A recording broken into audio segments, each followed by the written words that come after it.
कक्षा 9 विषय गणित अध्याय 1 के प्रश्नावली 1.1 को हम सॉल्व करने वाले हैं। और इसमें तो मैंने पहले से सॉल्व करके रखा है ताकि वीडियो लंबा ना हो जाए, इसीलिए और इसी के माध्यम से आपको समझाने का प्रयास करूँगा। और आप लोग से आग्रह है कि आप इस वीडियो को ध्यान से सुने ताकि आप इसको अच्छी तरह से समझ पाओ। फर्स्ट क्वेश्चन बोलता है, क्या शून्य एक परिमेय संख्या है? क्या इसे आप p/q के रूप में लिख सकते हैं, जहां p और q पूर्णांक है और q is not equal to 0 है। तो सबसे पहले हम सॉल्यूशन लिखेंगे, हल लिखेंगे। तो क्या ये जो शून्य है एक परिमेय संख्या है? तो हाँ, परिमेय संख्या है। और शून्य एक परिमेय संख्या है। शून्य को हम निम्न रूप में व्यक्त कर सकते हैं, अर्थात किसके रूप में? p/q के रूप में हम लिख सकते हैं, है ना? वही ना बोल रहा है क्वेश्चन में। हाँ, जैसे कि देखिए शून्य है तो शून्य क्या हम 0/1 के रूप में लिखेंगे।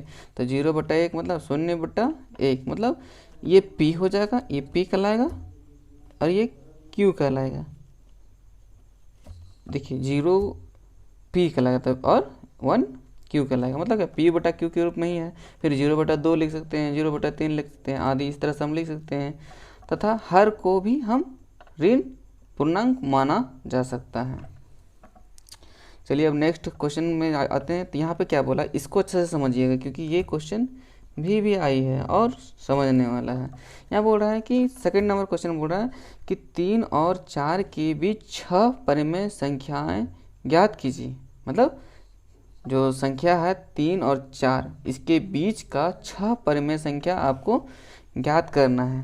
तो सबसे पहले हम बता देना चाहते हैं कि अगर कोई भी 3 और 4 के बीच अगर परिमेय संख्या ज्ञात करने के लिए बोल दिया जाए तो इसके लिए हम क्या करेंगे, जो नंबर दिया रहता है जैसे 3 और 4, इसको पहले हम लोग जोड़ लेते हैं और 2 से भगा दे देते हैं। तो क्या हो जाएगा, इसके बीच का परिमेय संख्या निकल जाता है। जैसे कि यहाँ पे बोल रहा है कि हम जानते हैं कि दो परिमेय संख्या x और y के बीच परिमेय संख्या x + y/2 होती है ना? ये फॉर्मूला टाइप का है।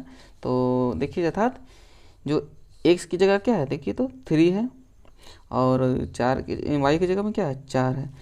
तो इसका अगर बीच का संख्या परिमेय संख्या निकालने के लिए बोल दिया है, कैसे वो निकलेगा? तो x + y/2। तब देखिए हम निकालते हैं इसी तरह से एक एक करके। 3 और 4 के बीच परिमेय संख्या है, तो इसको निकालने के लिए क्या करेंगे, 3 और 4 को जोड़ देंगे प्लस और 2 से भाग दे देंगे। तो क्या हो जाएगा, निकल का जाएगा 7/2 मतलब 7/2। अर्थात देखिए जो 3 और 4 के बीच में एक पहला परिमेय संख्या निकल के सामने आया तो 7/2 निकल के आया है। अब क्या करेंगे कि अब हम फिर क्या करेंगे कि इसके इसके बीच में 3 और 7/2 के बीच में परिमेय संख्या निकालेंगे। तो फिर वही प्रोसेस है जो हम बताए थे कि x + y/2 को मतलब /2 करना, मतलब x जो नंबर है 3 और 7/2 को जोड़ना है और फिर 2 से भाग दे देना है। जब हम 2 से भाग देंगे तो मेरा निकल के आ जाए कितना, 13/4। मतलब कि देखिए इसके बीच का जो निकल के आया वो कितना निकल के आया, 13/4 निकल के आया है। फिर तथा अब फिर से हम क्या करेंगे कि ये 7/2 मतलब अब इसके बीच में निकालेंगे, किसके बीच में, 7/2 और 4 के बीच में निकालेंगे। देखते हैं कैसे निकलते हैं। तो 7/2 और 4 के मध्य अगर परिमेय संख्या निकालना होता है तो फिर से हम लोग वही काम करते हैं कि 7/2 को अगर जोड़ेंगे कि और कितना, 7/2 और 4 को जब हम जोड़ेंगे और जोड़ने के बाद जितना आएगा उसको हम 2 से भाग दे देंगे। और तो भाग दे देंगे तो जो मेरा इसके बीच का जो है मध्य का परिमेय संख्या वो निकल के आ जाएगा। तो कितना निकल के आएगा, तो देखिए 15/4 निकल के आ गया है। फिर अगर इसको हम अगर चाहेंगे, अगर व्यवस्थित करेंगे, बैठाएंगे तो क्या 3 के बाद जो परिमेय संख्या आया इससे बड़ा क्या होगा, 13/4। उससे बड़ा क्या होगा, 7/2। उससे बड़ा क्या होगा, 15/4। उससे बड़ा क्या होगा, 4। तो अभी हम लोग केवल 3 ही परिमेय संख्या निकालें। हमको निकालना कितना है, 6 निकालना है। तो आइए हम इसके बाद इसी प्रोसेस से हम लोग आगे भी निकालेंगे। देखिए आगे क्या करना है कि 3 और 13/4 के मध्य परिमेय संख्या निकालेंगे। किसके बीच? 3 और 13/4।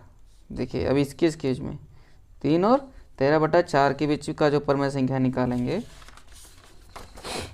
तो देखिए 3 और 13/4 के मध्य परिमेय संख्या निकालने के लिए फिर से हम लोग क्या करेंगे, 3 और 13/4 को जोड़ेंगे और 2 से क्या कर देंगे, भाग दे देंगे। जब 2 से भाग दे देंगे तो निकल कर जाएगा मेरा 25/8। तो ये परिमेय संख्या निकल गया। फिर से हम लोग क्या करेंगे कि देखिए यहाँ पर हम जो निकाले थे, है ना, फिर से अब 15/4 और 4 के बीच में परिमेय संख्या निकालेंगे। तो उसके निकालने के लिए फिर से हम क्या करें, 15/4 और 4 को आपस में जोड़ देंगे और 2 से भागा दे देंगे। भागा देने के बाद क्या निकल जाएगा, 31/8 निकल के आएगा। तो ये एक परिमेय संख्या ये भी हो गया।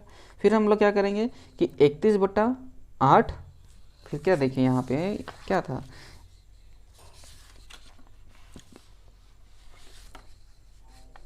यहाँ पे जो निकल के आया 31, तो ये किसकी, फिर तो हम 31/8 और 4 के बीच का परिमेय संख्या निकालेंगे। तो क्या हो जाएगा कि फिर से हम 31/8 और 4 को आपस में जोड़ेंगे और 2 से भाग दे देंगे। अब भाग देने पर कितना आएगा, 63/16। तो देखिए हम लोग अब क्या 6 का 6 परिमेय संख्या निकाल चुके हैं, क्योंकि हम लोग जानते हैं कि संख्या रेखा में क्या बहुत सारे, किसी भी दो संख्या के बीच बहुत सारे परिमेय संख्या हो सकते हैं। तो इसीलिए हम लोग अगर इस मेथड से बनाएंगे तो आंसर मैच तो कि बुक के आंसर से तो नहीं करेंगे, क्योंकि सबका आंसर अलग अलग आएगा, क्योंकि हम लोग जिसके बीच में निकालेंगे उसका आएगा।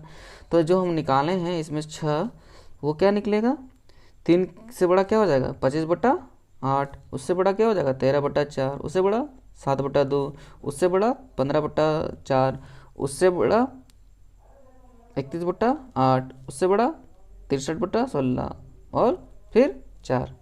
तो इसके बीच का जो 6 परिमेय संख्या है वो निकल के सामने आ गया। अतः हम फिर लिख देंगे कि अतः 3 और 4 के बीच 6 परिमेय संख्याएं हैं। कौन कौन, 7/2, 13/4, 15/4, 25/8, 31/8 और 63/16। तो ये पहला तरीका हुआ।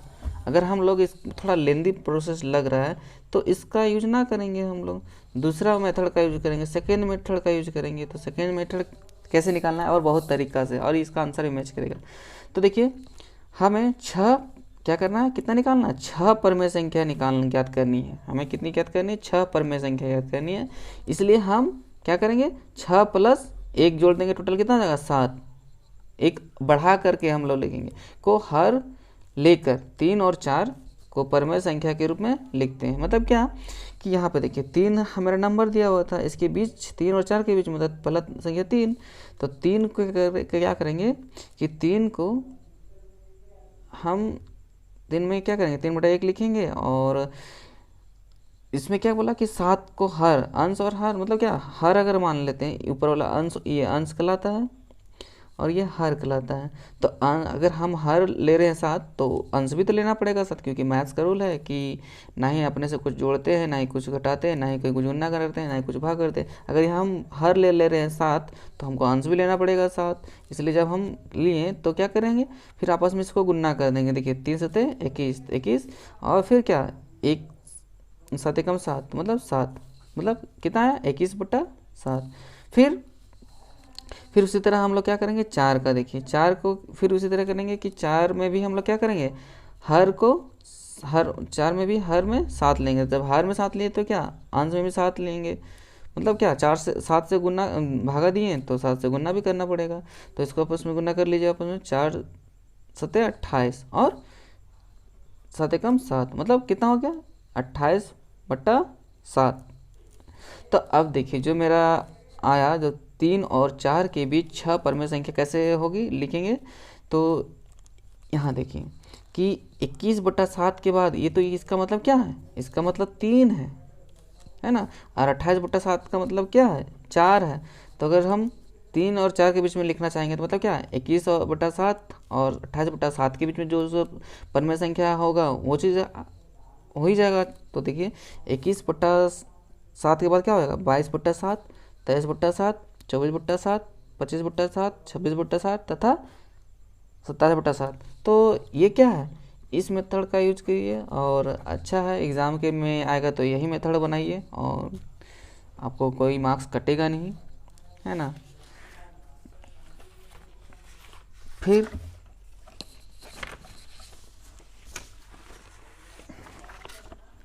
हम अध्याय जो 1 का प्रश्नावली 1.1 का जो 3rd नंबर क्वेश्चन है उसका क्या है कि 3/5 और 4/5 के बीच 5 परमेय संख्या ज्ञात कीजिए। अब यहाँ बोला 3/5 और 4/5, तो क्या करेंगे 3/4 और 5 के बीच की अगर बीच कितना संख्या 5 परमेय संख्या ज्ञात करने के बोलेगा, तो इस टाइप का जब रहेगा ना, बट्टा के रूप में रहेगा, तो क्या करेंगे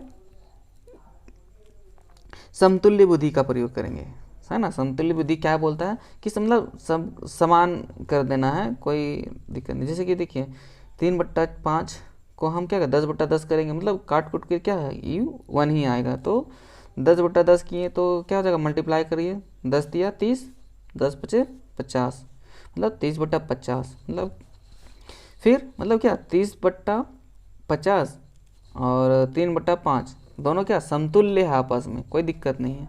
फिर हम लोग क्या करेंगे 4/5 को फिर से हम क्या करें 10 से गुना भी करेंगे, 10 से भागा भी करेंगे समतुल्य करने के लिए, तो कितना आ जाएगा 40/50। अब यहाँ इसके बीच में हम लोग आसानी से लिख सकते हैं, जैसे 30/50 तथा 40/50 के बीच अगर परमेय संख्या लिखना होगा तो कैसे लिखेंगे कि 31 के बाद क्या होगा 31/50, 32/50, 33/50, 34/50 और 35/50, तो ये परमेय संख्या हो गया है आपका 5। फिर बोल रहा है कि 4th नंबर क्वेश्चन बोल रहा है कि नीचे दिए गए कथन सत्य हैं या असत्य, कारण के साथ अपने उत्तर दीजिए। तो देखिए पहला क्वेश्चन क्या बोल रहा है कि प्रत्येक प्राकृतिक संख्या एक पूर्ण संख्या होती है, प्रत्येक प्राकृतिक संख्या एक पूर्ण संख्या होती है। सत्य बोल रहा है, सत्य है, क्योंकि पूर्ण संख्याओं के समूह में सभी प्राकृतिक संख्या, मतलब जितने भी सारे पूर्ण संख्या हैं उसमें तो प्राकृतिक संख्या होती ही होती है, तो ये बात सत्य है। नेक्स्ट बोल रहा क्वेश्चन कि प्रत्येक पूर्णांक एक पूर्ण संख्या होती है, ये बात क्या है गलत है, क्योंकि -3 और -2 एक क्या है पूर्ण संख्या है, परंतु ये पूर्णांक संख्या है, परंतु ये पूर्ण संख्या नहीं है। फिर हम लोग बात करते हैं 3rd नंबर, तो प्रत्येक परमेय संख्या एक पूर्ण संख्या होती है, ये भी बात गलत बोल रहा है। प्रत्येक परमेय संख्या एक पूर्ण संख्या होती है, ये तो पूरी गलत है। जैसे तो इसलिए बोलेंगे ये असत्य है, क्योंकि 1/2 एक परमेय संख्या है परंतु पूर्ण संख्या नहीं है। ठीक है, आप उसमें कमेंट करके बताइएगा कि वीडियो कैसा लगा, और इसमें अगर आपको कुछ जानना हो तो कमेंट करें। थैंक यू, नेक्स्ट वीडियो जल्दी आएगा।